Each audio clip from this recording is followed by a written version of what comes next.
Welcome back to Screen Scan. Today, we will delve into a complicated story about the weight of guilt and the brittleness of memory in 2024 movie, Sleeping Dogs. It looks at how long-forgotten facts can affect not just the people directly involved, but also those in their immediate vicinity. The movie's title reflects its main idea. Some things are better left undisturbed, because doing so will only cause pain and destruction.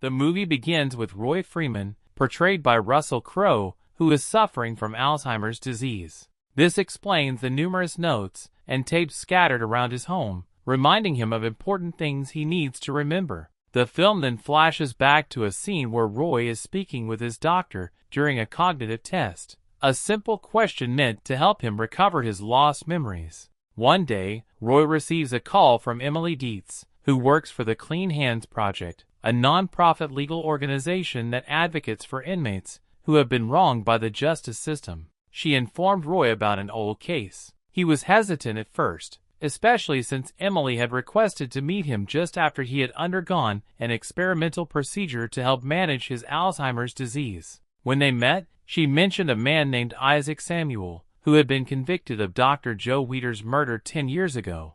Isaac was scheduled to be executed in a month. Due to Roy's memory loss, Isaac was one of the many people he couldn't recall. Curious about the connection, Roy wondered why Isaac was brought up. Emily explained that Isaac had specifically requested to speak with the detectives who had investigated the murder case he was involved in. Eventually, Roy decided to meet with Isaac, eager to understand the reason behind Isaac's request to speak with him. Isaac claims he is innocent, and later goes on to explain what occurred on the night of the incident. His fingerprint was found at the scene of the murder, confirming he was there, but for a different reason. A year before Dr. Weider's death, Isaac had been charged with theft, and Weider had testified as an expert witness against him. That same night, Isaac admits he wasn't in his right mind. He was on drugs and couldn't think clearly. However, Weider was the only person who knew what Isaac was going through, which is why Isaac went to his house that night, intending to seek help, despite Weider having testified against him.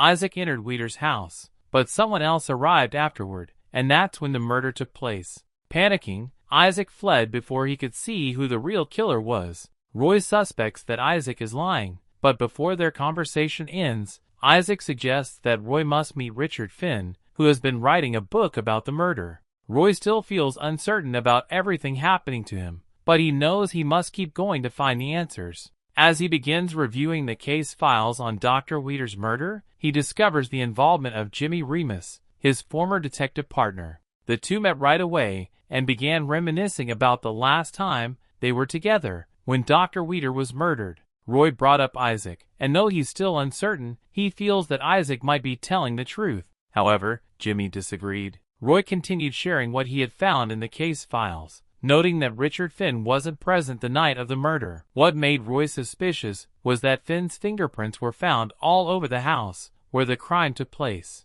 but no follow-up investigation had been conducted.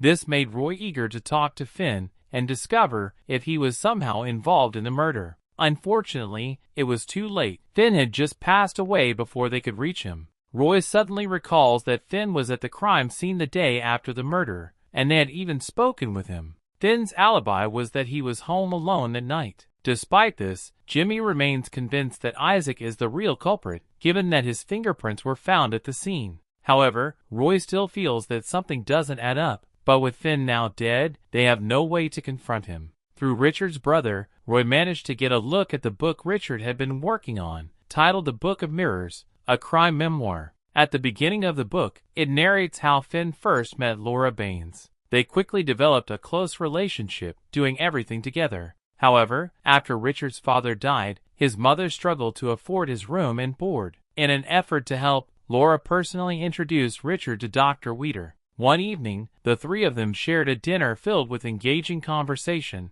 as they seemed to have common interests. As the discussion progressed, Dr. Weider asked Richard if he could share any childhood memories he remembered. During this conversation, Richard began to feel uneasy, as he noticed Laura and Dr. Weider hold their hands while discussing Dr. Weider's. Richard and Dr. Weider had a private conversation during which Dr. Weider explained to Richard how he could assist him by organizing books for his work. Richard began working for Dr. Weeder, but he soon became aware of unexpected dynamics. He noticed the growing closeness between Dr. Weeder and Laura, leading him to suspect the professor was more than just a mentor. One day, Richard found a manuscript titled The Mirror Effect, co-authored by Dr. Weeder and Laura. Before he could read it, Dr. Weeder took it from him. During lunch, the professor mentioned Laura's preferences in a man. Feeling uneasy, Richard insisted they were just friends, but Dr. Weeder suggested they should stop seeing each other. This crossed a line for Richard, and when he returned home, Laura was gone. The next day, he found that Dr. Weeder had been murdered. The next piece of news Richard learned about Laura was that she had gone to Susan Avery, Dr. Weeder's contact at the Department of Defense, where she attempted to claim ownership of Weeder's work. However, her claim wasn't accepted, and in the end, she didn't get what she wanted. Even after Dr. Weeder's murder, Richard never saw Laura again. The crime memoir ended with a cryptic note. On the last page, it mentioned that Richard had seen Laura once more, but no further details were given. On the next scene, surprised and curious about what had happened to Laura, Roy decided to investigate further. This led to the introduction of Wayne Devereaux, Dr. Weeder's former caretaker. But before meeting him, Roy first spoke with Richard's ex-wife, hoping she might have some insight into what happened to her ex-husband. According to her, Richard didn't use drugs, but he had become paranoid, delusional, and deeply misanthropic. She also believed that Richard's death wasn't an accident, mentioning a woman named Elizabeth Westlake, whom she suspected had something to do with his death. Roy searched for Elizabeth Westlake, only to find she was actually Laura, having completely changed her identity. When they met, their conversation was brief. Laura, now going by Elizabeth, seemed eager to leave. Sensing the urgency, Roy mentioned Richard, hoping to provoke a reaction, but Laura remained distant. Realizing they wouldn't have time for a deeper discussion, Roy handed her Richard's memoir, hoping it might prompt her to open up later. There was a moment of hesitation as she took the book, but before he could say anything more, Laura headed to her car, leaving him with more questions than answers. And now, it was the time he will meet Dr. Weeder's former caretaker, Wayne. Wayne explained how he met Dr. Weeder, where he began working for him. During one of their discussions, Dr. Weeder mentioned that he was conducting research and believed Wayne would be an ideal candidate for his study. He explained that, through a combination of medicine and suggestion, he could help Wayne replace the traumatic memories he had from Iraq with more positive ones. Initially, they had an engaging conversation about the potential benefits of this treatment as part of Dr. Weeder's research. However, Wayne eventually decided against continuing the medication due to its unpleasant side effects.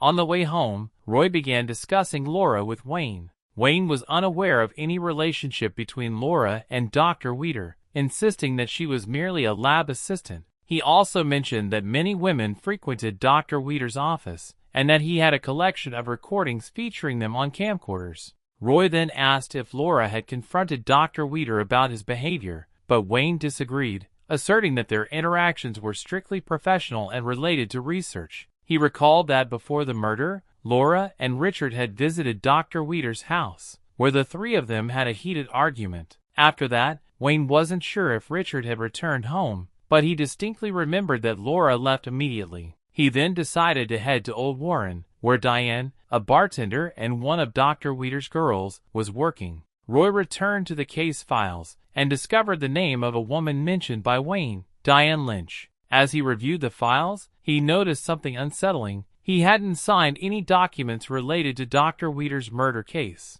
Unlike other cases, where Jimmy had signed alongside him, this one was marked differently. Suddenly, someone knocked on the door. It was Laura, holding Richard's book that Roy had given her during their brief encounter. She mentioned that she had met Wayne, but her demeanor suggested she had been expecting him to say that. Their conversation was sparse, especially when Roy brought up Susan and how she would be taking over Dr. Weeder's department at Waterford. Laura didn't comment on this news and quickly left, leaving Roy with a lingering sense of unease. Feeling hungry, Roy decided to step out to buy some food. As he walked outside, a car suddenly swerved toward him, attempting to hit him. Fortunately, he had his gun with him and fired at the driver. When the car finally came to a stop, he approached cautiously, only to realize that it was Wayne who had been trying to run him down.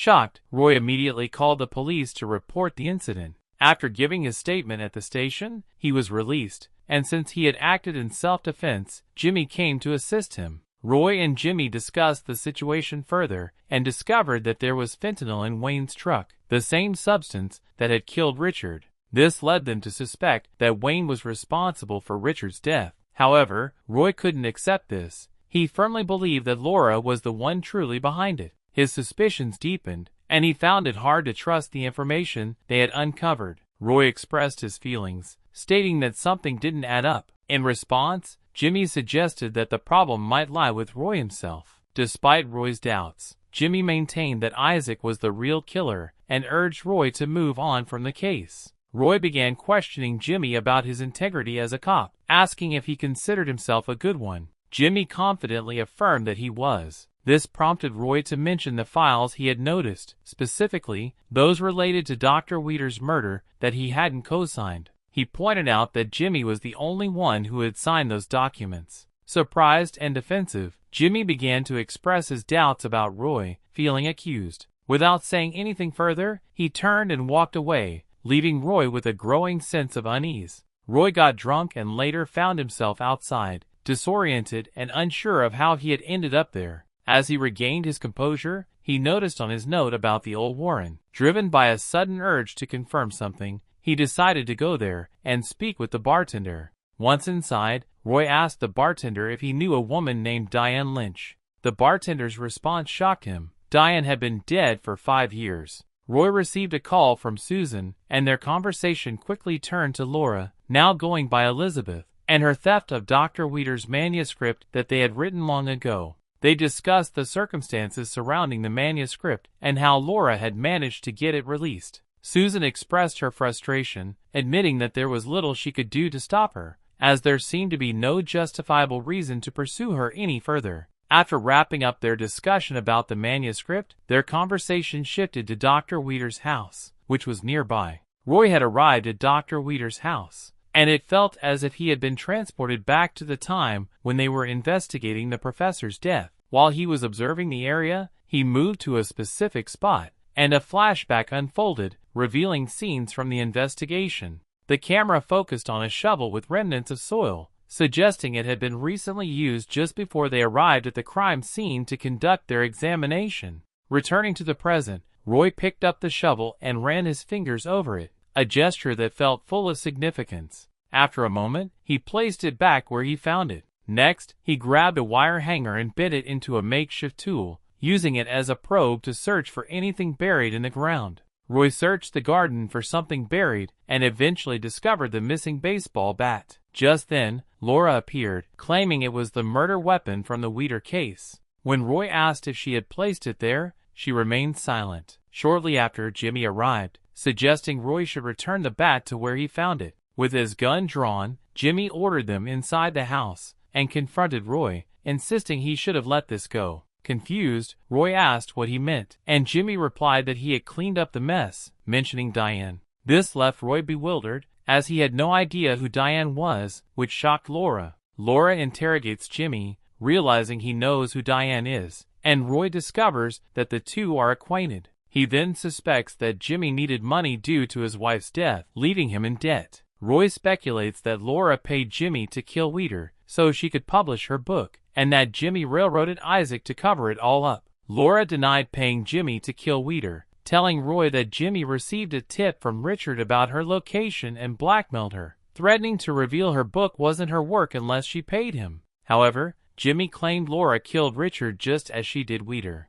A flashback shows Laura and Wayne working together to murder Richard, with Wayne later informing Laura that Roy had returned home after their conversation. Just as Jimmy accuses Laura of being a manipulator, she shoots at him. Laura turned the gun on Roy, but before she could fire, Jimmy acted first, shooting her and causing her death. Jimmy's last words to Roy were, "What I did it for you." Still in shock, Roy couldn't grasp what Jimmy meant. At the end of the movie, a voiceover reports the news of Dr. Weeder's murder, confirming that Isaac is now safe from death row. However, the deaths of Jimmy and Laura remain a mystery, hinting at another story. Roy, looking healthier due to the treatment, finishes his puzzle and begins tearing down the notes on his wall about Dr. Weeder's case. His attention shifts to a framed, broken wedding photo. As he fixes it, memories flood back. Laura had told him about Diane, who was Dr. Weeder's mistress and, shockingly, Roy's own wife. Roy begins to recall flashbacks of himself at Dr. Weeder's house, brutally murdering him with a baseball bat. Jimmy arrived at the scene, stopping Roy and then burying the weapon to cover up the crime. In the end, Roy was the real murderer all along, and it now becomes clear why Jimmy tried to protect him and urged him to forget everything. After Roy realizes the truth, he becomes fixated on his loaded gun, his eyes filled with confusion and uncertainty about his future. As the screen fades to black, no one knows what happens next. Thanks for watching. If you enjoyed this video, don't forget to hit the like button, share it with your friends, and subscribe for more exciting content. Turn on notifications so you never miss an update. See you in the next one.